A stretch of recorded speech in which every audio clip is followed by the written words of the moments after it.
ಅಜಾತಶತ್ರು ಧರಮ್ ಸಿಂಗ್ ವಿಧಿವಶ. ಮಾಜಿ ಮುಖ್ಯಮಂತ್ರಿ ಧರಮ್ ಸಿಂಗ್ ರವರು ಹೃದಯಾಘಾತದಿಂದ ವಿಧಿವಶರಾಗಿದ್ದಾರೆ. ಸರ್ಕಾರಿ ಸಕಲ ಗೌರವದೊಂದಿಗೆ ನೇಲೋಗಿಯಲ್ಲಿ ಅಂತ್ಯ ಸಂಸ್ಕಾರ. ಡಿಸೆಂಬರ್ 25, 1936ರಲ್ಲಿ ಜೀವರ್ಗಿಯ ನೇಲೋಗಿಯಲ್ಲಿ ಜನನ. MA LLB ಪದವೀಧರರಾಗಿದ್ದರು. 8 ಬಾರಿ ಶಾಸಕರಾಗಿ 2 ಬಾರಿ ಸಂಸದರಾಗಿ ಆಯ್ಕೆಯಾಗಿದ್ದರು. JDS ಕಾಂಗ್ರೆಸ್ ಮೈತ್ರಿ ಸರ್ಕಾರದಲ್ಲಿ ಇವರು ರಾಜ್ಯದ 17ನೆಯ ಮುಖ್ಯಮಂತ್ರಿಯಾಗಿ ಸೇವೆಯನ್ನು ಸಲ್ಲಿಸಿದ್ದರು. 2004, 2006ರಲ್ಲಿ 17ನೆಯ ಮುಖ್ಯಮಂತ್ರಿಯಾಗಿ ಹಾಗೂ 8 ಬಾರಿ ಶಾಸಕರಾಗಿ 2009ರಿಂದ 2007ರವರೆಗೂ ಸೇವೆಯನ್ನು ಸಲ್ಲಿಸಿದ್ದಾರೆ. ಬೀದರ್ನಿಂದ ಸಂಸದರಾಗಿ ಆಯ್ಕೆಯಾಗಿದ್ದರು. ಹೈದರಾಬಾದಿನ ಉಸ್ಮಾನಿಯಾ ವಿಶ್ವವಿದ್ಯಾನಿಲಯದಲ್ಲಿ 1960ರಲ್ಲಿ ವಿಧಾನಸಭೆಯನ್ನು ಪ್ರವೇಶಿಸಿದಂತಹ ಧರಮ್ ಸಿಂಗ್ ರವರು 1990ರಲ್ಲಿ KPCC ಅಧ್ಯಕ್ಷರಾಗಿ ಸೇವೆಯನ್ನು ಸಹ ಸಲ್ಲಿಸಿದ್ದರು.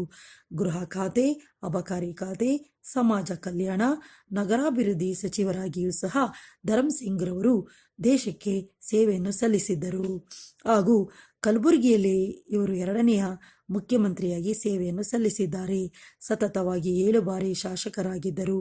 ಧರಮ್ ಸಿಂಗ್ ರವರು ದೇವರಾಜ ಅರಸ್ ಹಾಗೂ ಗುಂಡೂರಾವ್ ಬಂಗಾರಪ್ಪನವರು, HD ಕುಮಾರಸ್ವಾಮಿಯವರು ಮುಖ್ಯಮಂತ್ರಿಯಾಗಿದ್ದಾಗ ವಿಧಾನಸಭೆಯ ಪ್ರತಿಪಕ್ಷದ ನಾಯಕರಾಗಿಯೂ ಸಹ ಜೀವರ್ಗಿಯ ಕ್ಷೇತ್ರದಿಂದ ಸತತವಾಗಿ 8 ಬಾರಿ ಆಯ್ಕೆಯಾಗಿ 57 ವರ್ಷಗಳ ಸುದೀರ್ಘವಾದಂತಹ ಸೇವೆಯನ್ನು ಸಲ್ಲಿಸಿದ್ದರು.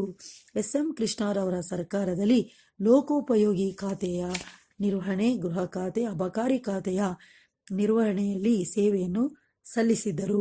1960ರಲ್ಲಿ ಕಲಬುರಗಿಯ ನಗರಸಭಾ ಪಾಲಿಕೆಯಲ್ಲಿ ಸದಸ್ಯರಾಗಿಯೂ ಆಯ್ಕೆಯಾಗಿದ್ದರು. 1978, 2008ರಲ್ಲಿ ವಿಧಾನಸಭೆಯ ಸದಸ್ಯರಾಗಿಯೂ ಸಹ ಸೇವೆಯನ್ನು ಸಲ್ಲಿಸಿದರು. 57 ವರ್ಷಗಳ ಸುದೀರ್ಘವಾದಂತಹ ರಾಜಕೀಯ ಅನುಭವ ಹೊಂದಿದಂತಹ ನಮ್ಮ CM ಧರಮ್ ಸಿಂಗ್ ರವರು ಇನ್ನಿಲ್ಲ. 2006ರಲ್ಲಿ 2007ರಲ್ಲಿ ವಿಧಾನಸಭೆಯ ವಿಪಕ್ಷ ನಾಯಕರಾಗಿದ್ದ ಇವರು 2009ರಿಂದ ಲೋಕಸಭೆಯ ಸದಸ್ಯರಾಗಿಯೂ ಸಹ ಆಯ್ಕೆಯಾಗಿದ್ದರು. ಧರಮ್ ಸಿಂಗ್ ರವರ ನಿಧನದಿಂದ ರಾಜ್ಯಕ್ಕೆ ತುಂಬಲಾರದ ನಷ್ಟವಾಗಿದೆ. ರಾಜಕೀಯ ಪಕ್ಷದ ಮುಖಂಡರು ಹಾಗೂ ವಿವಿಧ ಮಠಾಧೀಶರುಗಳಿಂದ ಇವರಿಗೆ ಅಂತಿಮವಾದಂತಹ ನಮನವನ್ನು ಸಲ್ಲಿಸಿದ್ದಾರೆ. ಅದರಲ್ಲಿ